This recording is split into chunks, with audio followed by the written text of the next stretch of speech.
minta dibeliin Mini Cooper. Nah, itu gimana tanggapannya? Saya kok punya duit lebih, saya mendingan beliin buat orang tua saya, beli buat orang tua saya, buat adik-adik saya 11 orang. Dan menurut saya mendingan tuh duit daripada beliin mobil buat orang gak jelas, maksudnya nggak mending saya bikin buat anak yatim, buat berbagi ke orang, ke follower saya yang nggak mampu, kayak subscriber saya yang lebih membutuhkan. Buat apa saya harus bagi-bagi mobil? Tadi saya udah jelasin, kerugian saya banyak, keluarga saya, orang tua saya, nama saya, terus deal saya mungkin bisa berjumlah miliaran rupiah saya rugi hanya karena seperti ini. Mungkin isu-isu seperti ini, mungkin dianya bisa untung, guanya rugi. Jadi menurut saya ini sangat merugikan lah buat saya dan gak ada untungnya buat saya. Dan ini saya sedih banget sih kenapa orang-orang bisa berita-berita kayak gini bisa dimakan gitu sama media. Kan mbaknya udah, maksud aku pinter-pinter sih wartawan-wartawan di sini, jadi aku nggak perlu jelasin ini lagi gitu. Maksudnya ya biar publik lah yang melihat gitu kan. Maksudnya apa tiba-tiba kayak gini, udah lama tiba-tiba cerita-cerita kayak gini, ngumbar-ngumbar. Dan aku sendiri malah kasihan sama keluarganya gitu loh. Apa dia nggak ngerasa gitu, keluarganya kan yang nonton juga, bukan hanya keluarga saya, keluarga dia gimana, katanya ibunya ada yang sakit atau gimana. Saya juga kasihan gitu, apa perlu saya bantu juga ibunya berobat gitu, mana saya kasihan gitu. Saya banyak yang saya, menurut saya ini kenapa kayak gini gitu. Tapi nggak jadinya karena apa tak? Nggak jadi collab sama Simba ini? Kan saya bilang tadi sah-sah aja, wajar kalau negosiasi ada titik temu atau tidak kan suatu hal yang lain sih kalau kabar negosiasi kan. Saya kan tidak pernah menjanjikan ya. Jadi kalau ada yang bilang saya menjanjikan tuh, wah itu saya nggak tahu lagi itu bahasa dari mana menjanjikan kolaborasi.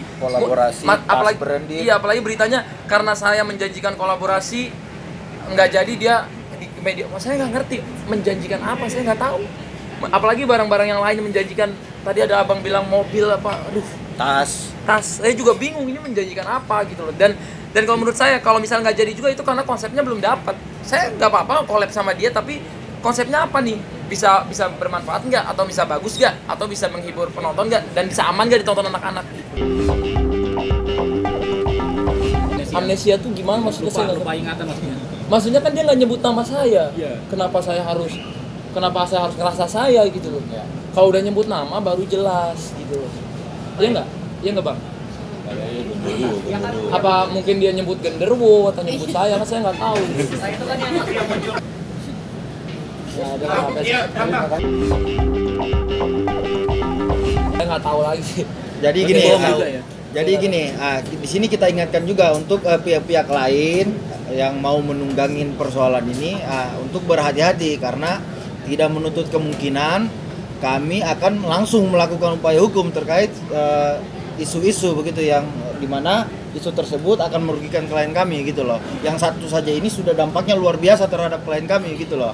Apalagi yang mau coba-coba, jangan memang coba-coba gitu loh. Kita ingatkan di sini gitu loh. Ya nanti yang pasti kita lagi kaji, ya lagi dalami karena kita juga nggak mau ambil langkah gerasa gerusu. Yang pasti apa yang dilakukan atau kita duga dilakukan oleh pihak sana itu sangat-sangat merugikan klien kami, baik material maupun immaterial. Sanksi sosial juga, walaupun dari awal tidak menyebutkan nama, tapi ada penggiringan opini publik ya yang mengarah kepada klien kami. Untung aja klien kami ini orangnya nggak geeran gitu loh, jadi nggak ngerasa. Makanya dari awal bukannya dia ngumpet, dia tetap kerja kok. Saya tahu dia kerja kesana kemari dia tetap kerja, tidak terganggu sebenarnya dengan yang katanya YouTuber terkenal. Karena YouTuber terkenal itu bukan cuma Atta, kawan saya Deddy Corbuzier juga YouTuber terkenal. Jadi dia tidak merasa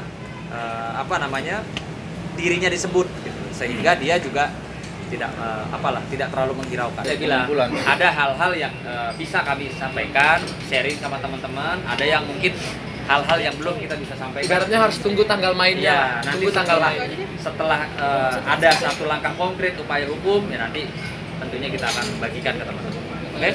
Kita sangat-sangat meminta dari pihak mereka itu membuktikan secara otentik apa yang mereka tuduhkan, apa yang mereka sampaikan selama ini berhari-hari, berminggu-minggu, tolong dibuktikan. Ya, mau pakai forensik, mau pakai apapun, tolong dibuktikan. Kenapa? Soalnya ketika tidak bisa dibuktikan, maka ada hak hukum daripada klien kami untuk melakukan upaya-upaya hukum. Itu, Bos. Ya ibaratnya kan kalau misalnya ada masalah kan kenapa harus ke media, kenapa nggak ke pihak yang berwajib? Ya. Gitu loh. Kenapa harus ke kita? Toh sudah pakai pengacara kan? Kenapa harus? Jadi saya jadi bingung. Dan di situ saya bilang, kok kalau ke media kan berarti maksudnya kan lain. Kenapa nggak kalau dia ngerasa sesuatu, kenapa nggak ke merasa dirugikan? Apalagi kan bolak-balik rekan Yanwar juga menyatakan ini hal yang sensitif, Mas Una, hal yang sensitif. Loh, hal sensitif kenapa mesti diumbar? Padahal kan saya yang mengajak loh. Kami beritikat baik. Saya dari awal ya saya udah bilang, sampaikan, saya penasehat hukum, saya diutus sama Atta untuk ayo duduk, apa sih, punya apa kalian, maunya apa kalian. Tapi kayak diulur-ulur lama-lama, saya juga nggak ngerti apa motifnya juga saya nggak tahu nih apa sekarang. Jadi kayak harusnya segala sesuatu yang mengandung kontennya aib itu kan segera diselesaikan dengan bicara, duduk. Kalau nggak ketemu pembicaraan, ya silahkan. Itu sudah pakai pengacara kok. Apalagi pengacara si Mbak itu juga, itu bukan pengacara baru kemarin, itu pengacara cukup juga jam terbangnya. Itu kawan saya juga. Artinya kan harusnya ya upaya-upaya hukum ditempuh. Nah, somasi itu pun juga karena kami yang minta. Ayo dong, somasi dong. Atau nggak butuh pengacara kalau nggak ada peristiwa, nggak ada kasus.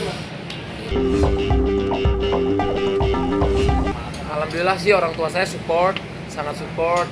Adik-adik saya juga support, dan para teman-teman sahabat-sahabat online saya, subscriber saya, follower saya juga support. Ya itu lebih berarti sih dari apapun, apalagi dari keluarga dan orang-orang terdekat, dan itu yang membuat saya sampai sekarang bisa kuat dan bisa ya tetap bekerja, tetap beraktivitas, tetap berkarya, tetap melakukan banyak hal, apalagi saya punya banyak karyawan.